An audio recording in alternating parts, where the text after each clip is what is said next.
When I first got the position, I wasn't entirely sure what to expect. I knew I'd be spending quite a bit of time out in the forest, and what was expected of me once I got there. However, this was a location I was unfamiliar with, and honestly, this was the first time I had done anything like this specifically. I assumed that I'd just spend a few weeks out in the woods, wander through the wilderness and admire the gorgeous surroundings, keep a vigilant eye on my little corner of the forest, and report anything that has gone awry. As I sat in the passenger seat of an old beat-up truck with a broken air conditioner, the perpetual jostling of uneven terrain was resulting in the onset of a migraine. The drive out to this location took nearly a full day of travel. We were constantly having to slow to a crawl to wedge the truck between trees and over streams. The driver was a gruff-looking older man who had a thick salt and pepper beard. He was squinting heavily despite the trees covering most of the sunlight above.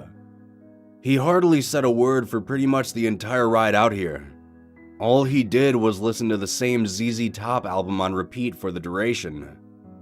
Occasionally, I'd catch him tapping his thumb on the steering wheel whenever the chorus of a song would play.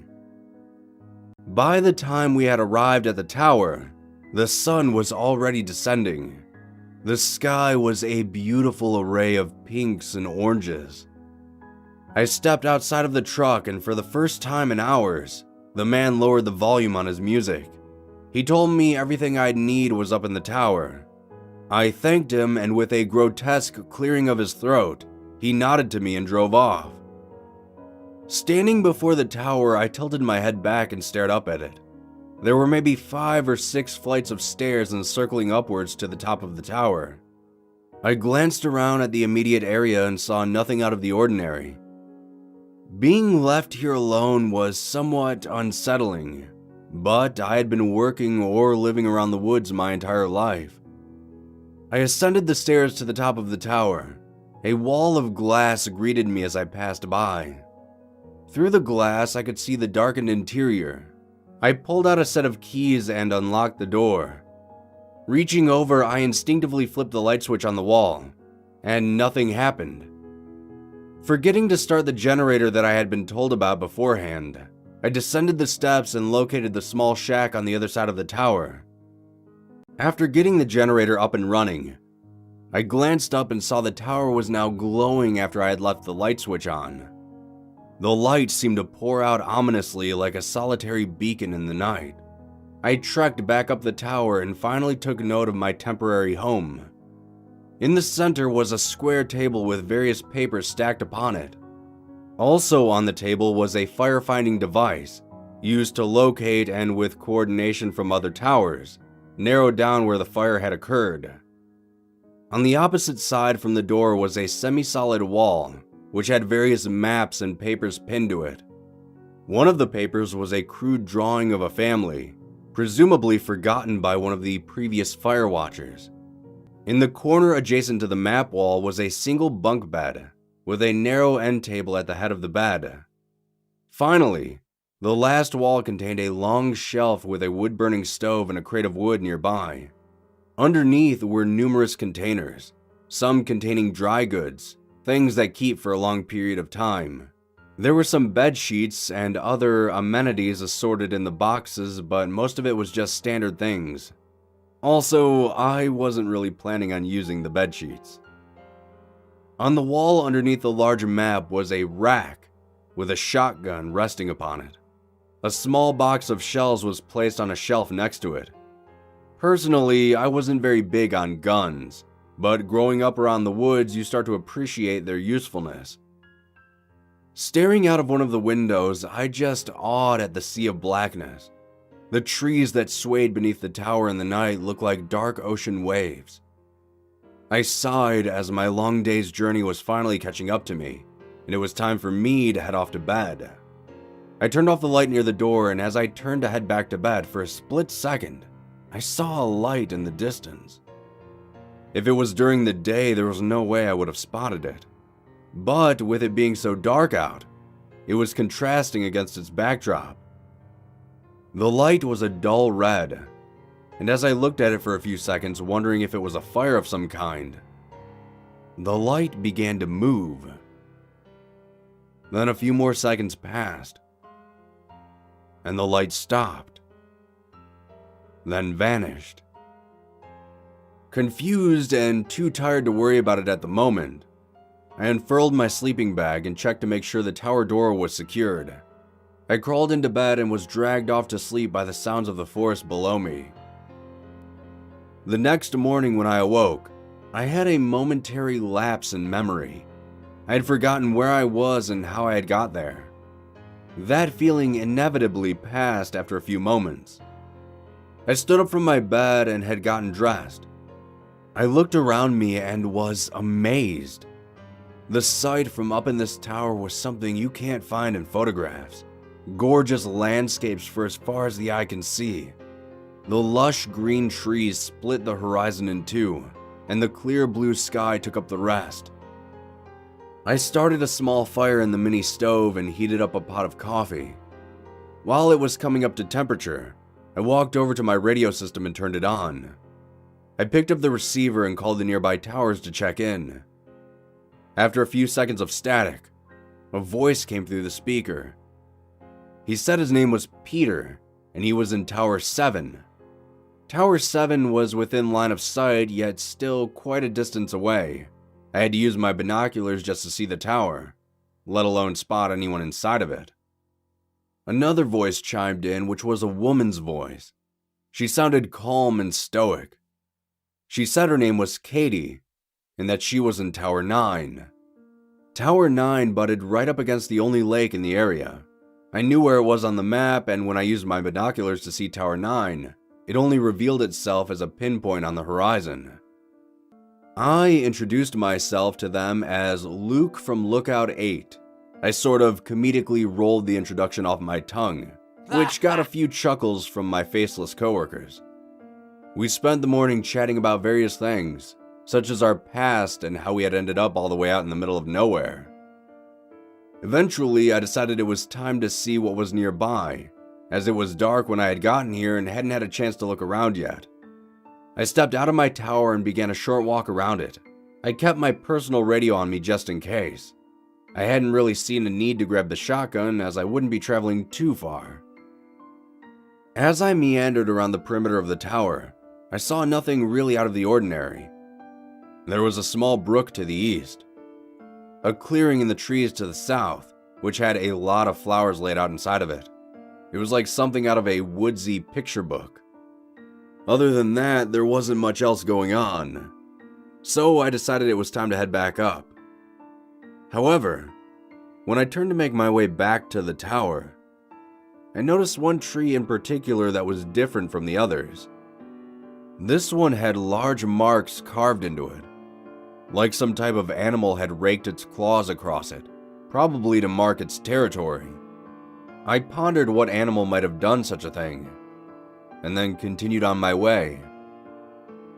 As I climbed the stairs back into the tower, I saw the sun was quick on its descent. I gave my neighbors another cursory radio check and wished them both a good night.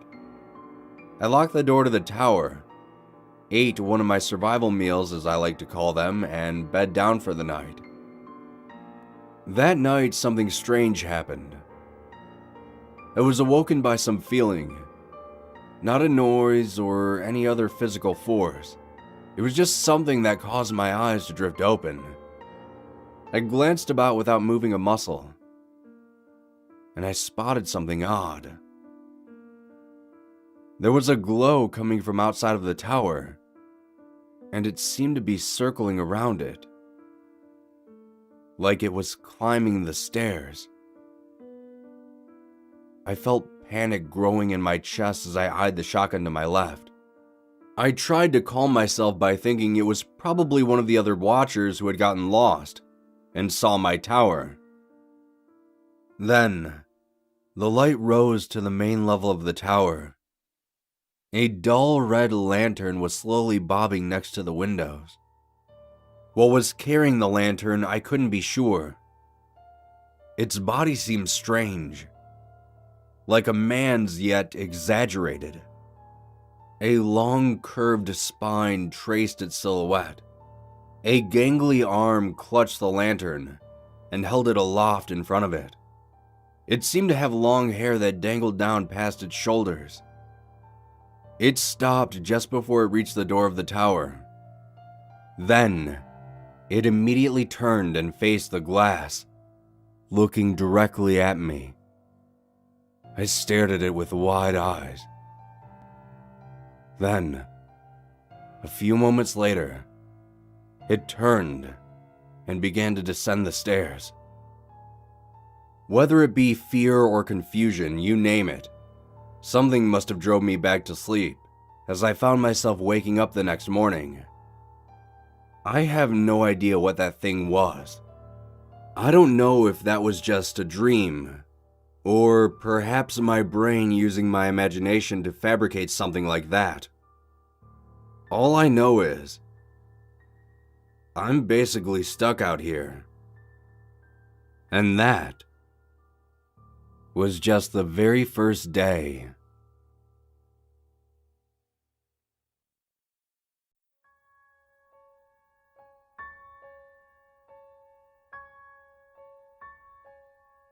It's been a little over a week since I have arrived at this tower.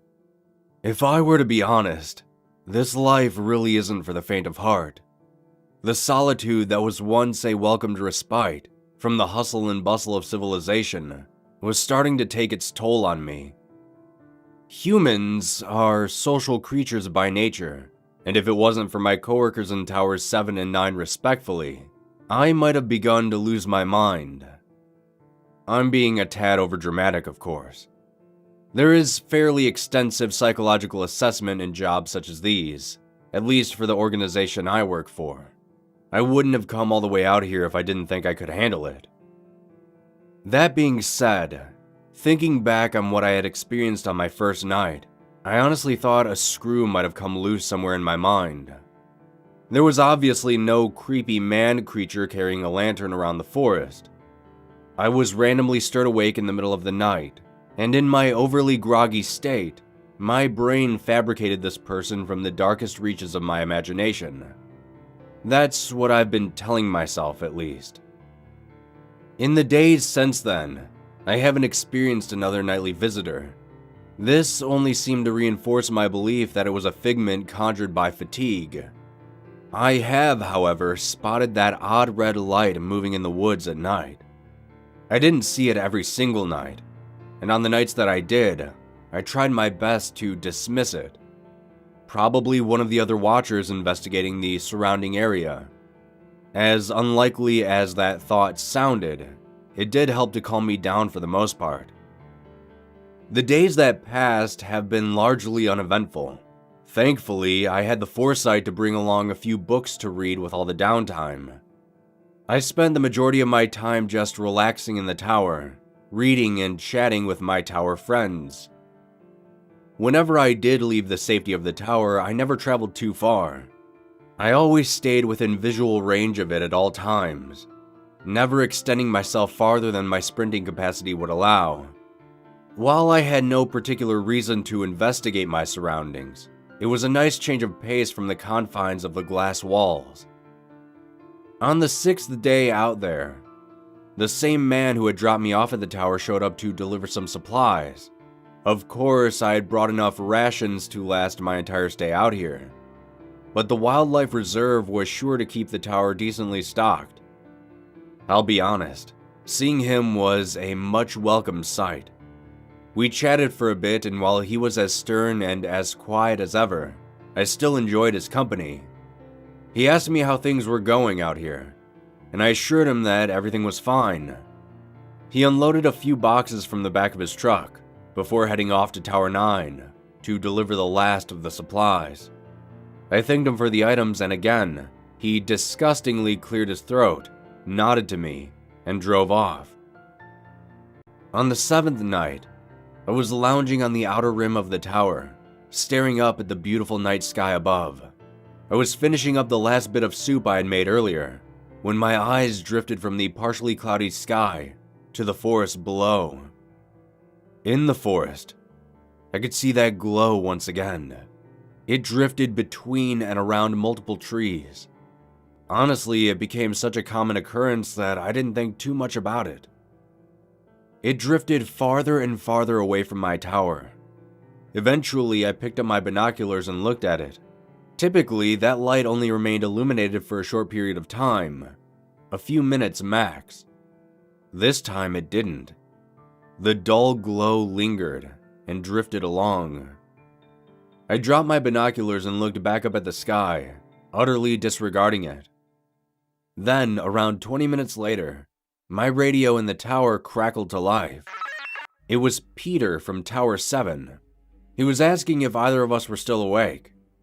I stood up from my chair and moseyed inside, responding to his message. He was asking if either of us could see this weird red light outside of his tower.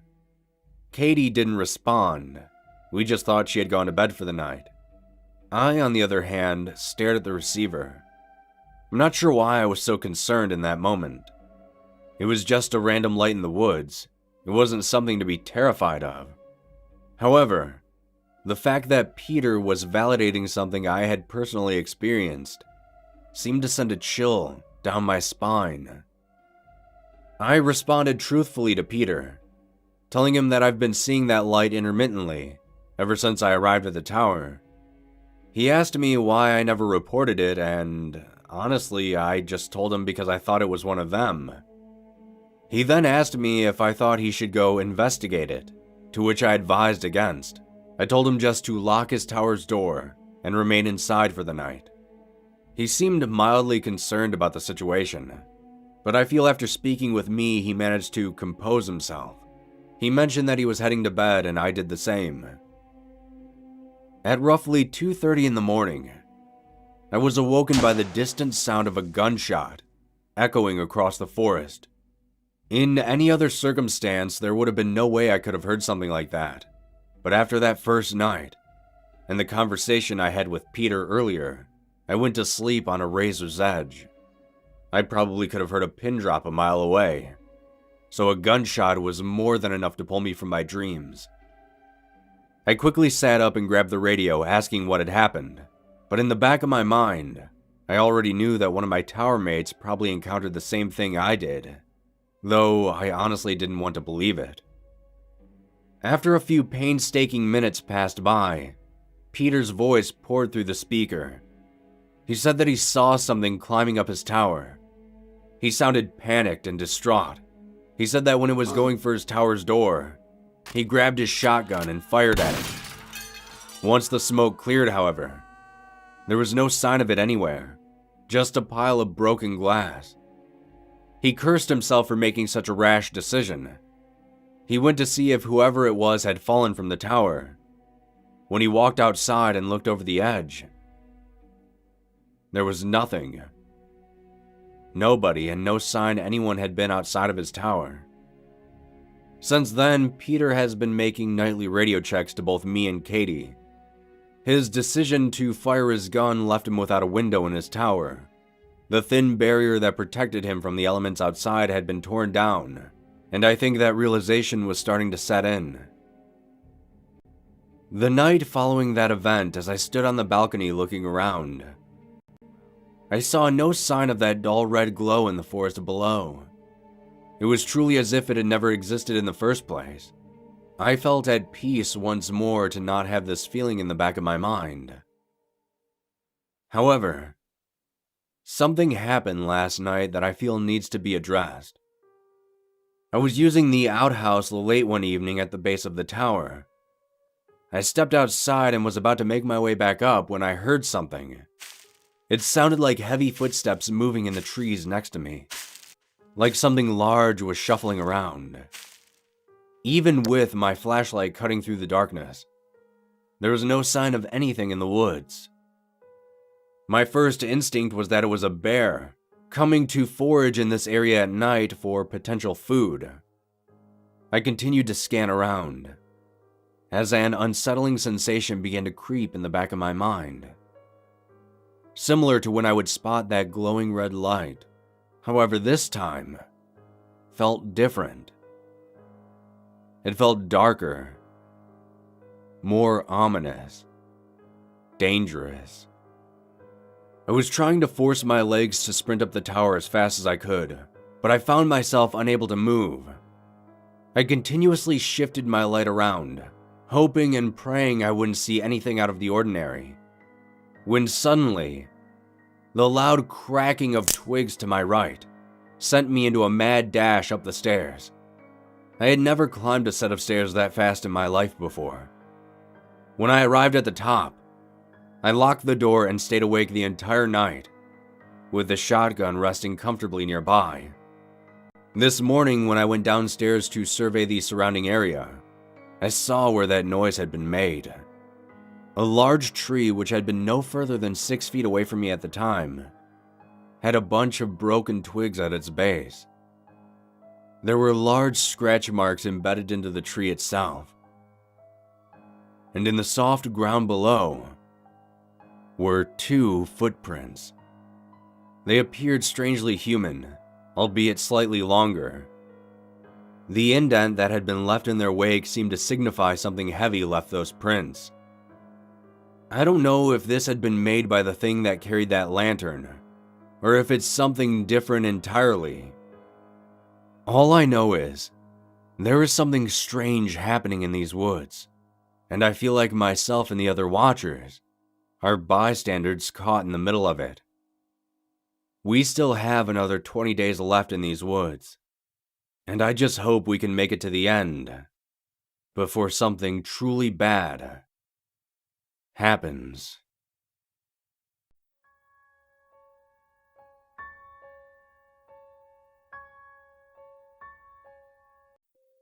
I feel like I'm beginning to lose my mind.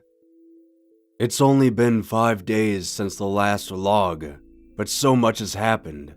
I feel like I need to record the events. I had lost contact with Tower 7, with Peter, 2 nights ago.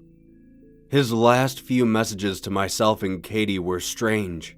He told us that he was hearing voices coming from outside of his tower.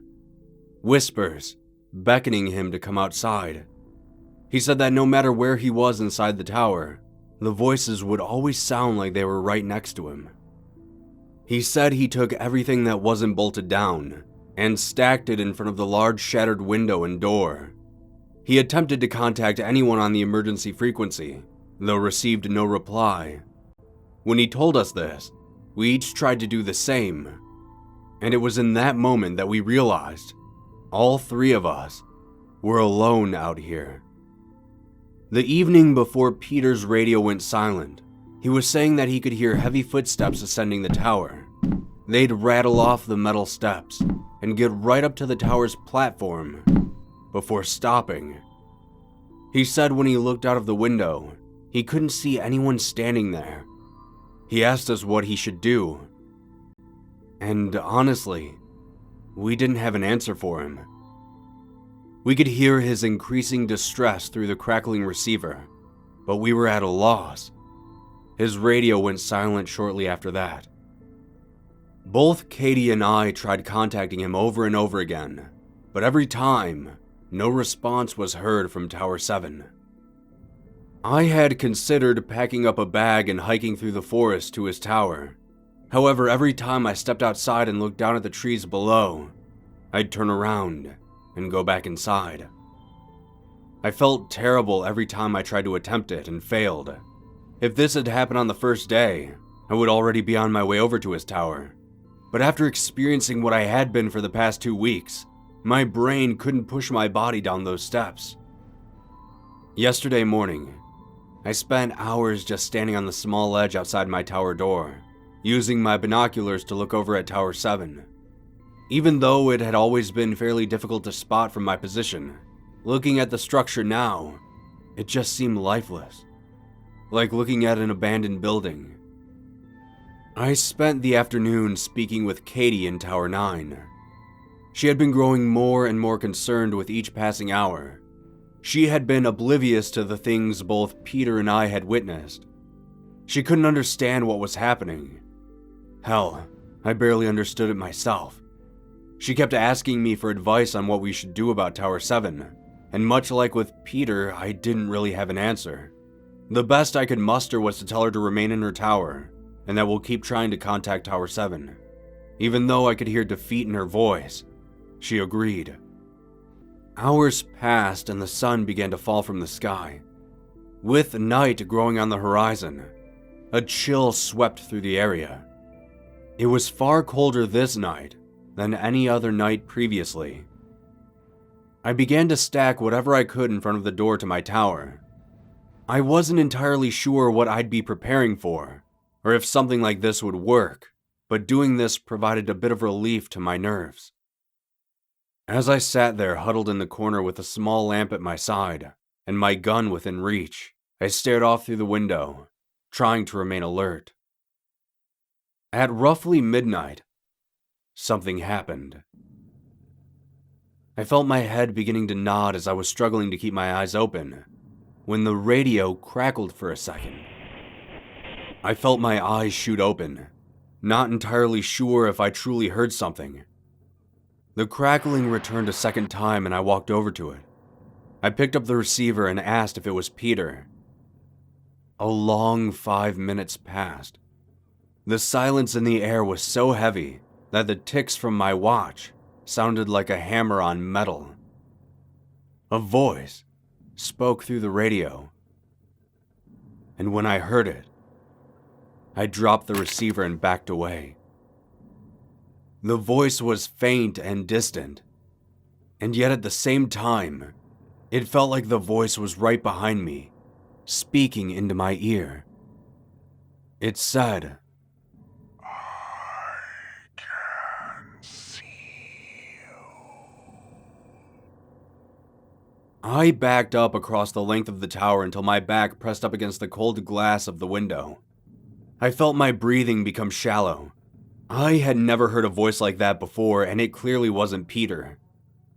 I turned and looked in the direction of Tower 7, though it was impossible to see it in the dark. I was at a loss for words and actions. I slid down to the floor and sat there looking at the now silent radio. I stayed like this for nearly an hour. I thought about walking over and attempting to contact Katie, but I couldn't force myself to move from the spot. The minutes were ticking by and I was longing for sunrise to crest over the trees. That's when I heard a sound coming from outside the tower. The sound of heavy footfalls on each step leading up to the top. I could feel my pulse beginning to quicken, and the thrum of my heartbeat began to sync up with each deliberate step. The steps seemed to reverberate endlessly. Then, when they grew the loudest at the top of the stairs, they stopped. I stood up and looked through the window across the tower. There was nothing there. A million things were racing through my mind, wondering who or what could have been making that noise. I waited, and no more footsteps came. It would have been foolish for me to think this was a product of my imagination at this point. I could clearly hear those footsteps drawing closer and closer. There was definitely something outside of my tower. As I stood in silence, trying to mentally prepare myself for something to happen, I heard a new sound. A sharp tick, tick, tick against one of the glass windows. I slowly turned. There was something hanging upside down from on top of the tower. Its head seemed to be floating in midair.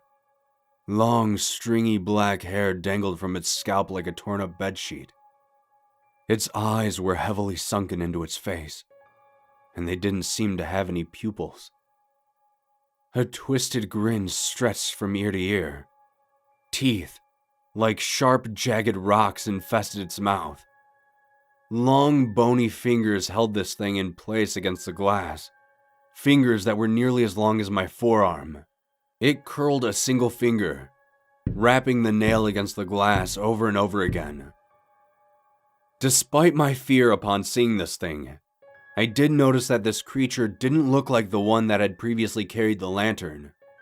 Well, not entirely the same, that is. This one looked vicious, like it wanted to harm me, while the other one just seemed curious, if that makes any sense. It stared at me like a beast, stalking its prey. I could feel my throat begin to dry up and sweat begin to drop from my forehead. I eyed the shotgun resting on the ground near where I was previously sitting. Its teeth began to separate, revealing a slimy black tongue that licked across the glass. Strings of foul saliva dripped against it, nearly causing me to gag. It began tapping harder and harder on the glass. A moment later, my worst fear came to life. The window began to crack.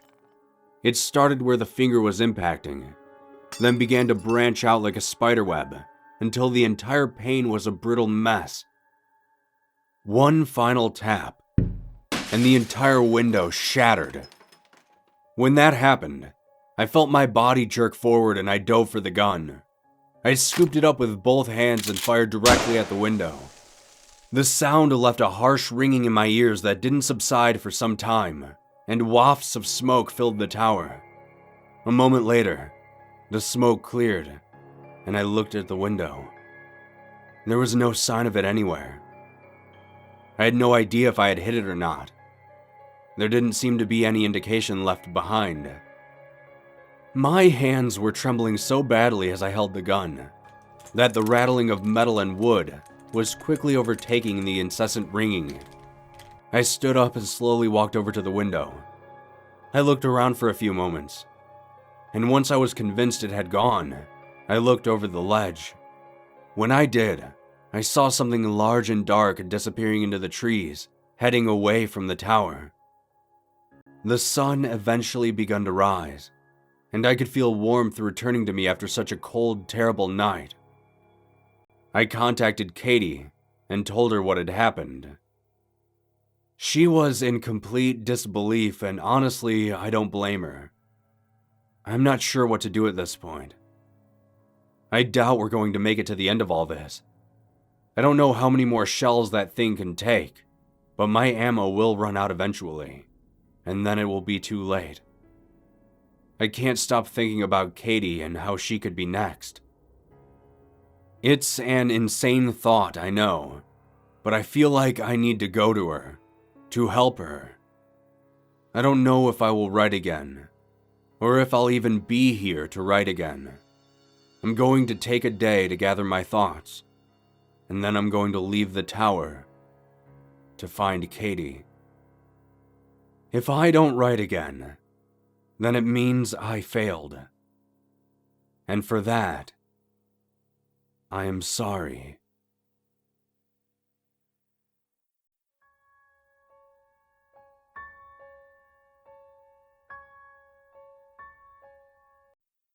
"3 days have passed since my last entry. My bloodied hands are trembling as I write this. This experience is leaving a heavy scar on my mind, figuratively and literally. I suppose I should record what has happened as best I can, though the more I try to recall the events, the more my brain attempts to block them out. After the sun rose the day after that thing tried to break into my tower, I lost consciousness. The fatigue of being awake all night, coupled with the shocking events, were too much for my body to handle. Once the adrenaline subsided, I could barely keep my eyes open. I awoke sometime later in the afternoon to the sound of Katie calling me on the radio. She sounded panicked, frightened. When I answered, she practically shouted with joy. She said that after I didn't check in that morning, she had gotten worried that something might have happened to me. I told her something did happen, but that I was okay now. I spent nearly a half hour explaining the previous night in as much detail as I could recall. She just remained silent on the other end. Once I finished, she only asked me a single question. What do we do now?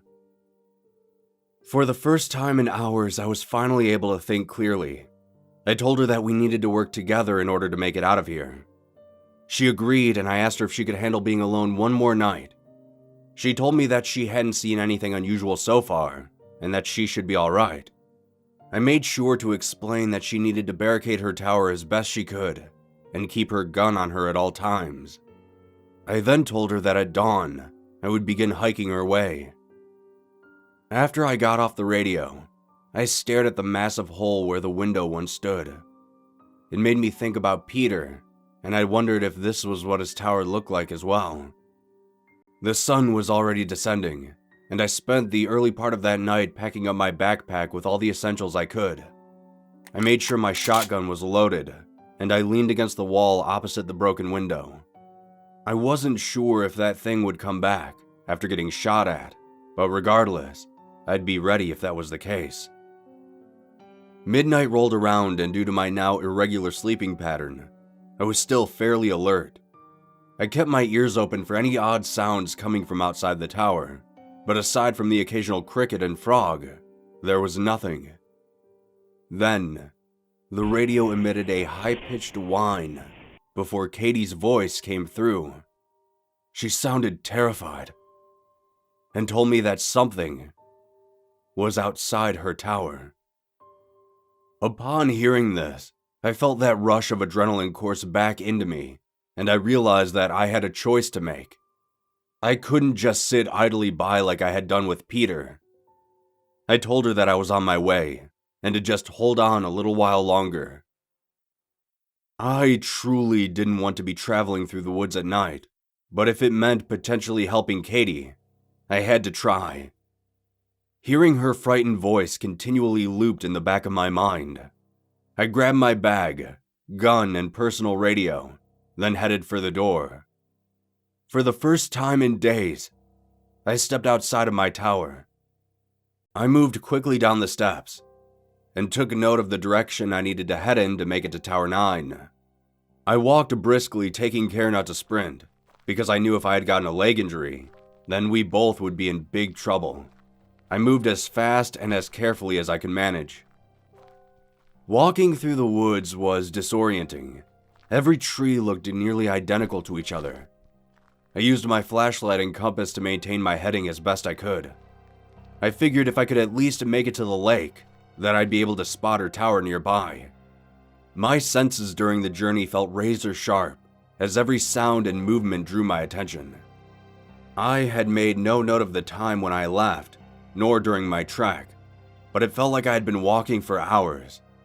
Traversing the uneven terrain was beginning to take its toll on my legs and feet.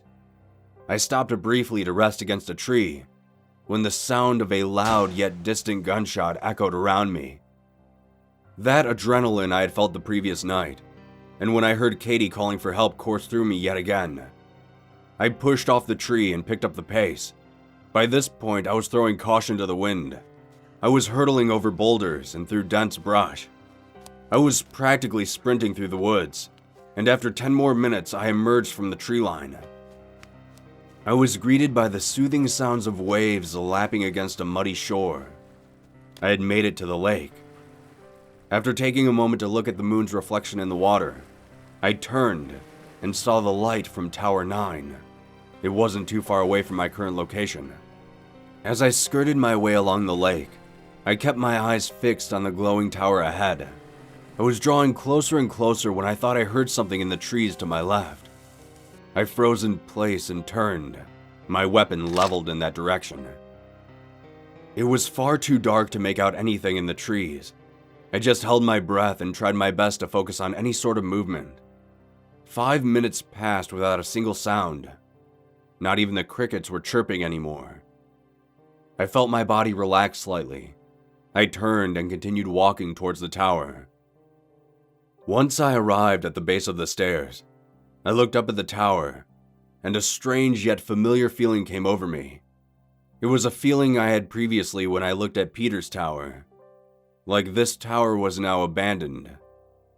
Dread was beginning to fill me, and I rushed up the stairs as quickly as I could. When I got to the door, I stopped. Inside looked like a tornado hit it. Books and papers were strewn about. Tables and desks were toppled over. I saw no sign of anyone. I slammed my fist against the wall and cursed myself for being too slow. Just when I was about to turn and head back downstairs, I heard something. It was a voice. a whisper calling out to me. I turned back, and on the other side of an overturned desk, huddled in the corner, was a young woman with dark hair. She was clutching a gun in her hands and was trembling terribly. I held my hands up and told her who I was. Her face seemed to light up as she recognized my voice.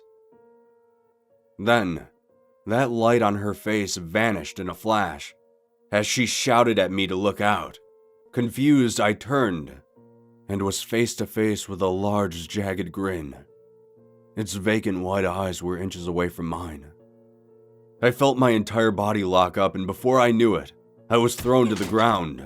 It happened so fast I didn't know what had caused it. I felt my legs start being pulled out of the doorway, and I tried to scramble for my gun. It was no use. I was already being dragged forcefully outside. The creature was gripping my leg with such force that I could feel my shin starting to crack. It jerked me around one of the corners of the stairs, slamming me into the railing. My head impacted with the wood, and I could feel blood dripping down into my eyes.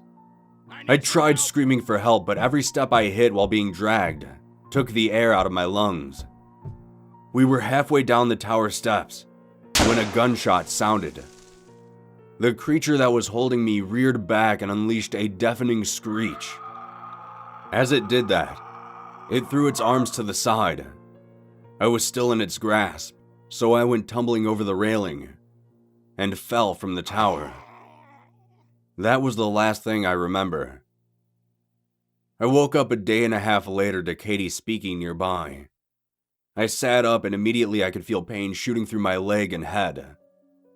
Katie saw that I was awake and came over to ask me how I was feeling. I could barely speak, and she told me that everything will be alright. I asked her what had happened, and she said that after she shot at the creature, and it dropped me, it took off down the stairs into the woods. She carried me back up into the tower and bandaged me up as best she could with her tower's first aid kit. I was surprised that such a slender woman was able to lift me back up multiple flights of stairs. I guess you really can't judge a book by its cover. She said she had been trying to call for help every hour, on any frequency, but haven't been able to reach anybody. I thanked her for saving my life, and she thanked me for trying to save hers. I asked her about that night, and she said that she had heard something climbing up her tower when she called me, but didn't see anything. And when I asked her about the gunshot, she pointed to the roof. She said she remembered what I had told her about the creature climbing onto the roof of my tower. I looked up and saw multiple holes letting in faint sunlight in the roof. She said she never actually saw the creature. She just panicked and fired. It wasn't until I showed up that she saw it for the first time. She made us some food, and I spent that evening trying my best to recover. Despite my poor health, I convinced her that we needed to take shifts to keep an eye on things until we could get in contact with somebody. Katie's sleeping right now, and to pass the time, I wanted to write this out. However, it's proving difficult with my shaking hands.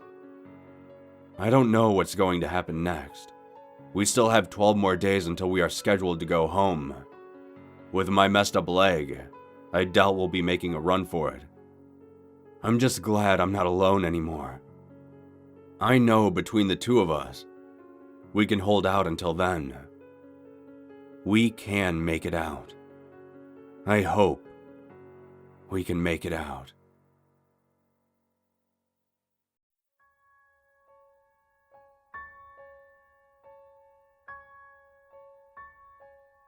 This will be the final log of Lookout Tower 8. After all the things I've witnessed out here, I feel like my life will never be the same after this. The days following my arrival at Tower 9 were rough. My injuries were taking a toll on my psyche. I was immobile for nearly 2 days straight after I had regained consciousness. Thankfully, Katie was around to help me out. She took care of all the menial tasks as well as helping me up and down the tower to, well, relieve myself. It was embarrassing being so helpless, but she never made me feel like a burden. We continued taking shifts, watching over one another. We had hoped that the ranger who had brought us out here would have done another resupply run of the towers, but as the days went on, it seemed more and more unlikely. The first handful of nights that followed were uneventful. There had been zero indication that whatever that creature was had come back. I wanted to believe that the blast it took drove it away to die alone in the woods, but I knew it wouldn't be that easy. After 3 full days of watching and waiting, something finally happened. I was taking up my nightly watch as Katie was heading to bed. I stared out at the starry night sky above from my seated position opposite the door. To pass the time, I have been reading one of the books Katie had brought along with her, a cheesy romance novel, but at least it was something to keep my mind occupied. As I was reading by candlelight, my eyes shut for a split second, and when I opened them, darkness filled my vision. The candle had gone out, and only a faint ribbon of smoke twisted in the moonlight before me. I sat up and looked around. A light breeze caressed my face and I turned. My heart began to thunder in my chest as I saw the tower door was open. My eyes snapped over to the small cot where Katie had been sleeping. It was empty. I scrambled to my feet, and in doing so, a piercing sensation shot up from my leg, spreading throughout my body. It was like my insides had been set on fire. I steadied myself for a moment, and after a few deep breaths, the pain slowly faded. I grabbed my flashlight and shotgun and hobbled out onto the tower's ledge. I called out for Katie as loud as I could. A few birds in the nearby trees scattered from the branches. I limped down the steps, feeling needles in my leg with each impact. It took me ages to reach the bottom of the tower. When I stepped onto the dirt, I paused and looked around. I called out once more for Katie as my fears were mounting in my mind. The echo of my voice faded, and for the first time I felt completely alone. I was just about to resign myself to defeat and climb back up the steps, when I heard something in the distance. A faint scream hit my ears from an unknown location in the woods. I thought about climbing back up the tower to grab my backpack, but I didn't want to risk losing Katie because I took my time to climb back up. I limped quickly in the direction of the scream. Every step was agonizing. I had to take regular breaks with every handful of steps or so. I continuously called out, and just when I thought I had lost track of her, I'd hear a new scream. Sweat had started to soak through my clothing, making my body feel 10 times heavier. Thoughts were racing through my mind, wondering what I'd do if I found her. After an hour of walking, I entered a small clearing in the woods, and I called out again. The scream that returned was extremely close now. I pushed my way through the thick brush, and I saw them. Katie was being dragged away by the creature. Where they were heading to, I didn't know, but that didn't matter. All that mattered was saving her. When she spotted me emerge from the trees, she called my name in elation. Upon hearing my name and seeing what was happening, I pressed the butt of the shotgun into my shoulder, took aim, and fired. The creature screeched and dropped Katie into the dirt. It turned to face me. I could feel a fiery hatred in its eyes. I felt like I had just whacked a bear with a twig. It began scuttling along the ground towards me like a beetle. Everything happened so fast, I was unable to raise my weapon for a second shot. It swatted the gun from my hand and gripped me by the neck. It raised me off the ground and stared at me with those vacant white eyes. The creature was no longer grinning. Its face was twisted into a scowl. I could feel my throat beginning to close as its grip tightened. I looked over at Katie, who was lying incapacitated on the ground. I could feel my life nearing its end. My eyes began to shut, and I was silently thinking my last thoughts I'd ever have. Then, suddenly, the creature released its grip and I hit the ground hard. My leg striking the dirt caused me to unleash an ear-shattering scream. When the pain began to fade, I looked up and saw the creature clearly cowering away from me. It was the first time that I could see it so clearly, its grotesque humanoid form. And then I looked down at my hands, and realized I could see myself clearly as well. It took me far too long to realize there was now a light filling the area around us. I turned, and standing not too far away from me was that thing I had spotted on the first night, the one that carried the lantern. It held its lantern out in front of its body, and what was once a dull red glow was now a bright orange, like it had somehow captured a piece of the sun in its hands. The other creature recoiled and shrieked in agony before its skin began to slowly flake away. It seemed as if the light from the lantern was burning this creature alive. Then, with a single brilliant flash of light, the area dimmed, and the creature that had attacked both Katie and I was no longer there. I sat up and looked at the thing carrying the lantern. It looked like a man with a curved spine and long, stringy arms. It had long hair that hung past its shoulders. For the first time, I could see its face clearly. It was the face of a simple old man, warm and caring, like a grandfather. He said no words but gave me a faint smile and a nod. He raised a finger and pointed to Katie.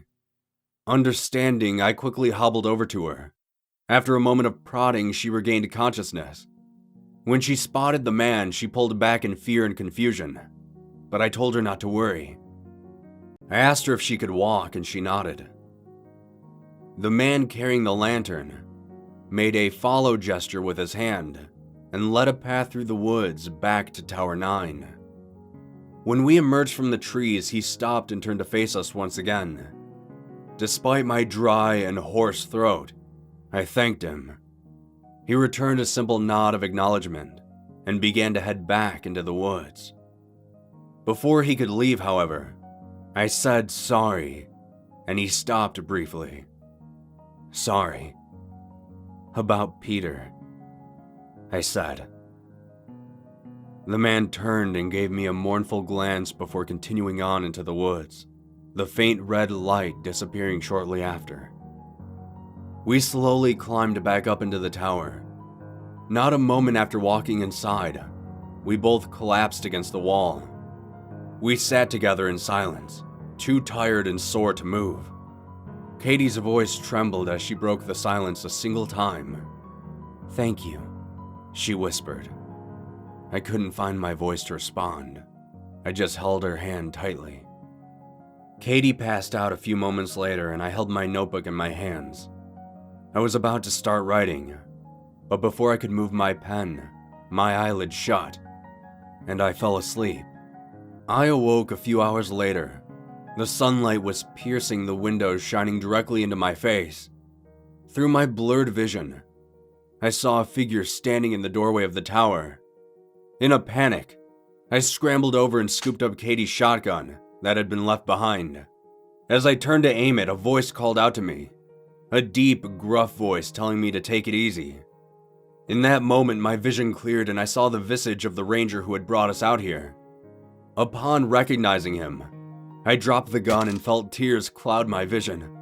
I nudged Katie, who stirred from her sleep and saw him. She only managed to give a weak smile. The man walked up, and his previously stoic demeanor was flooded with looks of concern and worry. He said he stopped by Tower 7 and 8, and when he found them both empty, he was beginning to fear the worst. He asked us what happened, and we couldn't seem to find the words to answer him. He helped me and Katie to our feet, and told us that he was going to get us out of here. As we walked down from the tower to his truck, I paused one last time to look at the forest, and then back up to the tower. After getting in the truck, Katie and I both sat in the back seat. As we drove, the ranger asked us again what had happened. I thought carefully, considering lying to the man because he might think we had gone insane out here. With a heavy sigh, I explained everything to him, in as much detail as I could remember. He didn't say a single word the entire time. He just drove and listened. Once I finished, he paused for a few moments, then began to speak. He said he has been a ranger in these parts for many years. He said he used to hear stories about this place. He said that 80 years ago, there lived a man and his son in a shack in the woods. They were living off the land. One day, something attacked them in the night. The father watched helplessly as the monster tore his son to pieces. When it turned to the man, he reached for anything to shield himself from the monster's advance. He grabbed a nearby lantern and held it out in front of him. The monster recoiled in fear and ran off into the woods. People say that the man, stricken with grief over the loss of his son, has been wandering the forest with a lantern, keeping that monster at bay ever since. The ranger said it was just a ghost story that the locals in town like to tell. He said that in all his years working out here, he never saw any evidence to validate the rumors. Well, not until now. I'm currently sitting in a hospital bed writing this out. Luckily, Katie wasn't nearly as injured as I was. After taking some time to think about what the ranger said, I think I'm starting to understand what happened out there. This is just my personal theory, so I don't know for sure. But I think that the man carrying the lantern was keeping an eye on the towers and searching for that monster. When he ventured to Tower 7 and Peter shot at him, he either ran away or vanished. With the lantern carrier gone, that allowed the monster to run free throughout the forest, with us as its primary target. I'm not sure what caused the man with the lantern to come back and help us, but I'm thankful he did. We probably wouldn't have survived if it wasn't for him. I don't know what that monster was or where it came from, or why that lantern stopped it. Maybe it thought it was some holy relic, or it probably just hated fire. Regardless, I just hope to God no one else ever has to see it for themselves. The ranger stopped by to let me know that he reported Peter as missing to the authorities, and that they'll be conducting searches for him soon. I hope they find him. I hope he survived somehow. Though in the back of my mind, I know that's unlikely. If any of you come across these logs and find yourselves heading into the woods, maybe for work or recreation, I hope you understand the dangers involved. Be cautious, be vigilant, and be safe. As for me, I'm never setting a single foot inside of a forest ever again. My name is Luke, and this is the final entry for Lookout Tower 8.